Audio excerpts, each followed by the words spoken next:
To fix Microsoft Store not opening in Windows 11, first save the work you're doing on your Windows 11 PC, then click on Start and restart your PC. After restart, try opening Microsoft Store and check if it comes up. Fix 2. Reset Microsoft Store cache. This is the fastest and most effective fix.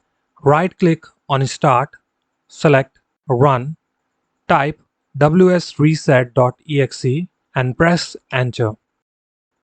Microsoft Store should launch automatically. If not, proceed to the next fix. Fix 3. Repair or reset Microsoft Store. Click on Start, open Settings. On the left, select System. Scroll down, click on System Components. In Microsoft Store, click on 3 dots, then select Advanced Options. Scroll it down.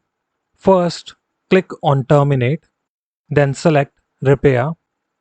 Wait for the process to finish, then open Microsoft Store and check if it works. If not, then click on Reset. This resets the store app settings but does not uninstall it. Hopefully this will fix your issue. If not, check out our other parts. Link is given in the description. See you in the next video.